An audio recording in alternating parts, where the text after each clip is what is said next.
Hi, I'm Dr. Janine Bowering, naturopathic doctor, and today's topic of discussion is symptoms of EMF exposure. So if you've ever wondered if your symptoms that you may have or a disease process that you've gone through or that you're trying to prevent is at all related to EMFs or electromagnetic fields or electromagnetic radiation, EMR, then this video is for you. So please be sure to subscribe to my channel so that you always get my newest and latest uploads.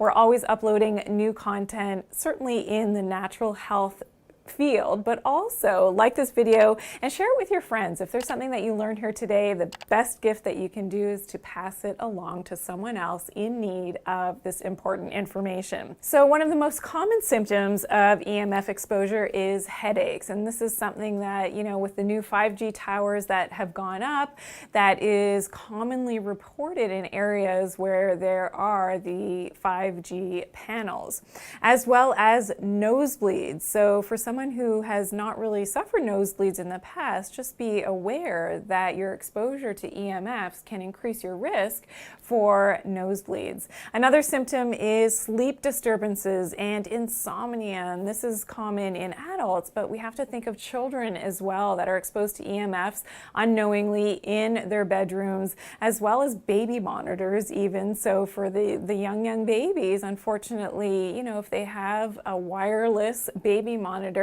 close to where they're sleeping, this can really affect their sleep, and that's something that you definitely want to minimize that exposure.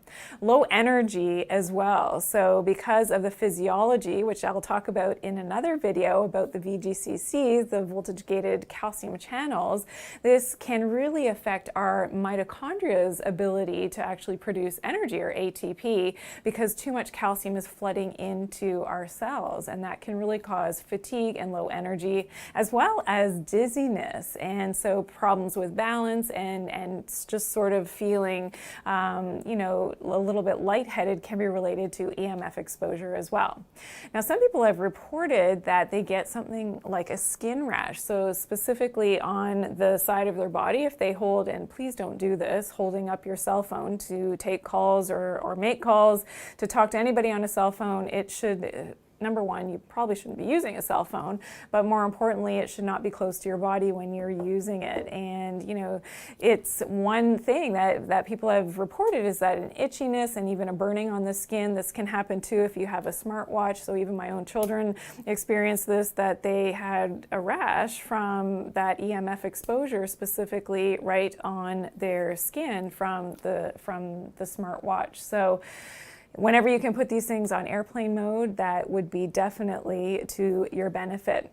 As well as ringing in the ears, another sign of the EMF exposure and that radiation affecting the brain and the inner ear, but also in terms of mental emotional status. So there have been links that have been now actually scientifically proven to depression and brain fog. So again, foggy thinking as well as anxiety as related to the EMF exposure. So in the Netherlands, it's really interesting that when they were testing and rolling out the 5G, it was found in one small town and this was back in 2017, the population was only 45 people. Yet they had a number of dairy farmers in the area, and when they put in the 5G towers, what happened was all of a sudden the cows went crazy and they were suffering anxiety and they were just not behaving in a normal fashion, and they attributed that to the 5G radiation from the 5G towers.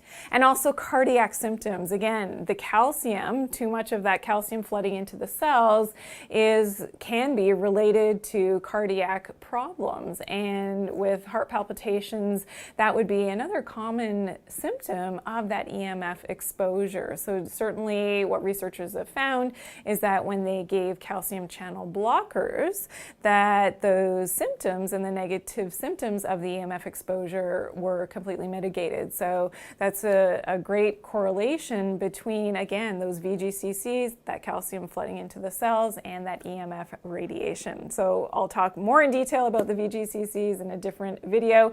If you want the full-length video, the 1-hour show on EMFs, please check that out